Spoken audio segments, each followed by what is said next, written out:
मुदळ police स्टेशनच्या अंतर्गत आपल्यावरती गुन्हे दाखल करण्यात आलेले आहेत ॲट्रॉसिटीच्या अंतर्गत. काय सांगणार भाऊ?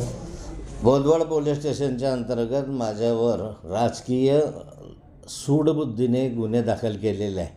वास्तविक या व्यवहाराचा माझा दुरान्वय संबंध नाही. मी हा व्यवहार केलेला नाही, केव्हा या व्यवहाराचा माझा संबंधही नाही.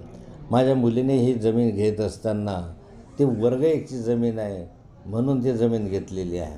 त्याचा सातबारावर वर्ग एकच आहे आणि विधानमंडळामुळे ज्यावेळेस हा प्रश्न विचारला गेला तर माननीय महसूल मंत्र्यांनीच सांगितलेलं आहे की जमीन वर्ग एक आहे, परंतु सातबाराच्या उतारावर महारवतन असं जमीन सांगण्यात येऊन शासनाची दिशाभूल करून हा FIR केलेला आहे. या FIRमध्ये अनेक गोष्टी त्यांनी चुकीच्या मांडलेल्या आहे. वास्तविक ही खरेदी 2002ला झाली. आता 24 वर्षानंतर या संदर्भामधले आठवण याचं कारण काय? कारण मधल्या कालखंडामध्ये अशा स्वरूपाच्या काही संघटनांचे पुढारी त्यांनी मला ब्लॅकमेल करण्याचा प्रयत्न केला. त्याही वेळेस मी सांगितलं याच्यामध्ये चुकीचं असं काहीही झालेलं नाही. तुम्हाला काय करायचं ते करा. व्यवस्थित हा व्यवहार जो झालेला आहे तो खाजगी व्यवहार आहे.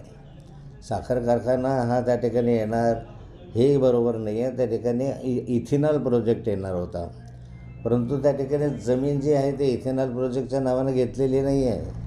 जमीन खाजगी व्यक्ती अशा स्वरूपाचे खाजगी एकमेकांमध्ये व्यवहार करून झालेलेली आहे आणि हा जो व्यवहार झालेला आहे हा शासन मान्यतेने झालेला आहे. त्या संदर्भामध्ये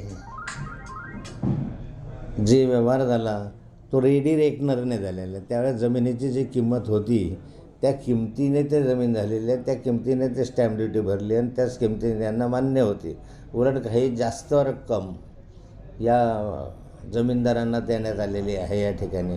त्यामुळे असा कुठलाही गैरव्यवहार, काही गैरप्रकार किंवा अशा स्वरूपाचा ॲट्रॉसिटीसारखा गुन्हा इथे काही झालेलाच नाही.